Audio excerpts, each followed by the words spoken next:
UAV helicopters use this aircraft. The only difference between the EC-135 is the L-30. One engine, two engines.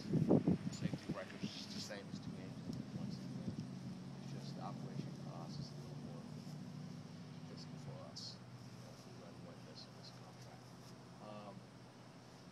As far as patient care, it's not really any difference. It's not going to really affect our patient care and the transport of our patients. But we're going to be utilizing a lot of the ground crew to help load the patient because obviously this is a side loading system. This stretcher is actually designed, we were the first to use this. The engineers literally about 2-3 years ago decided that mostly a sled just kind of walk a backboard patient onto it. This you can actually pull the stretcher out the legs, unload, just be like a stretcher. But there's some quirks about it. The head is on this side, feet is on the front. So we're loading feet first. You obviously got the heavy side up.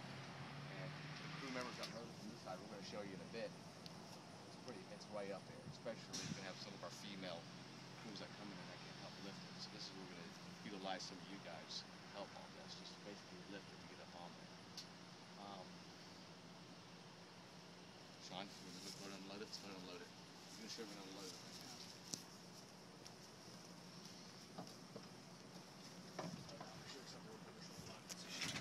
This is a lock position to the rear. When we unload it, we can slide it forward.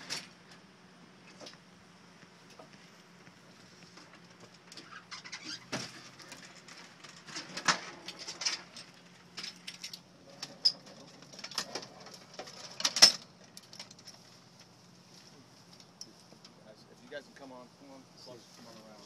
It's just like an EMS section, somewhat. You got a safety bar in the front that hooks on that,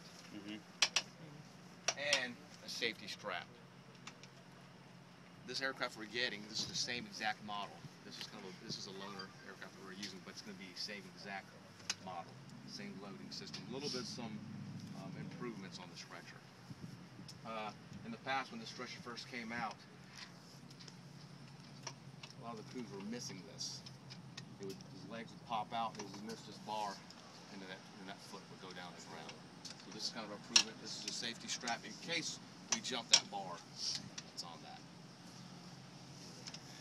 It basically latches in like the power stretchers.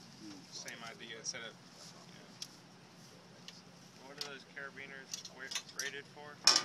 They look like the keyring carabiners that aren't rated for anything. I was told they were rated for it. I don't know what the rating on it is. Good question. The kilonewtons on it? Is that what you're asking on it? I don't even know what it is. This upper position is a load position. Load position. Okay.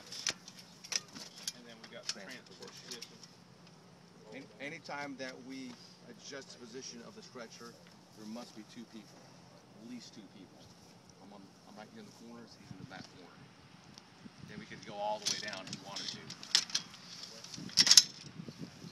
Now, obviously from this position to go back up, almost anybody up to the 100-pound person could take at least. Yes.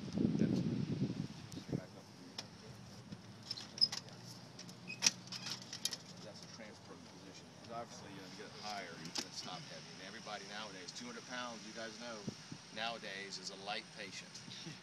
Very light. You'll be glad to see 200 pounders, but everybody, always the worst patient you have is 350 up every time.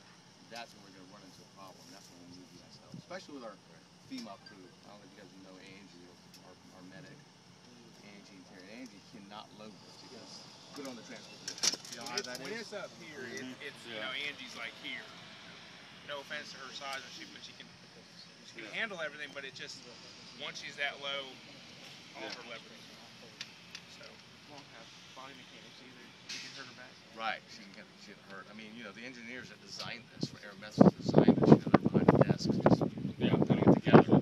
Well, we come, so we're sort of like in the beta part of it, beta testing. Just constantly providing feedback. The new helicopters come even slightly that version of the stretcher too.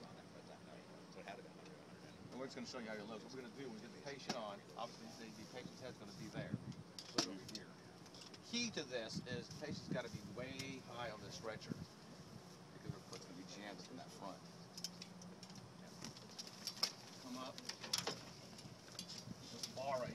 360 degrees, it can rotate forward and around it.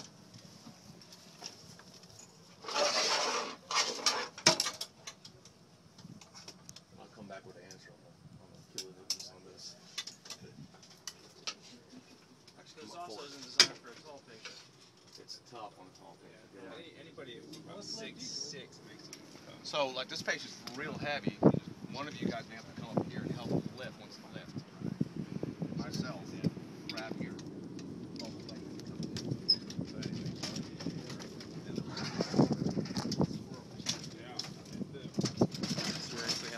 Pivoting to get it in is where it's probably going to take, especially if there's any way it's going to take more than one person.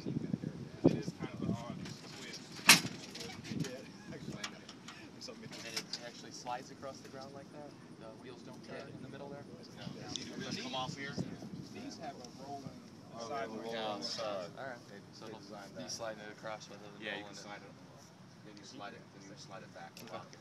Now, the patient is, and we got some of these little tips and tricks from the other bases. The patient's on a backboard. The easiest way is just to leave the stretcher in, and we all walk the backboard up. You can roll them over on EMS stretcher and then just transport. Yeah. Yeah. You can bring it up like this. Yeah. Bring the angle here of the seat. Use this as a guide. Someone will just walk it up like this.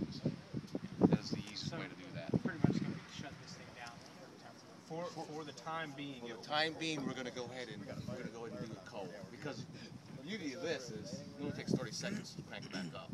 Versus a twin engine. You got all these checks that you got to do it. So you can shut it down quick and then start back up real quick. Take off. And we're doing it right now because we're pretty new at it, and still the firefighters like you guys are going to be new at it. So it's just for safety and added safety. You can see these rotor blades dip down, especially low. Graham, when they're up and they're up a little bit higher when they're flying, but any unevenness in the ground, they dip low. Obviously, Joel's. Oh, you guys use the 4-blade, the rigid 4 system. This is 3. It's got to be a little bit longer, obviously, so you can fly. That's basically the stretcher. So, I mean, so you'll see, especially with the female crew, we'll be asking a lot of you guys help. Hey, lift over here. But making sure the bar is on that and the safety straps on that. The most important thing to do. The stretcher says rated for 300 pounds. I believe that's when it's fully up. It's 300 pounds.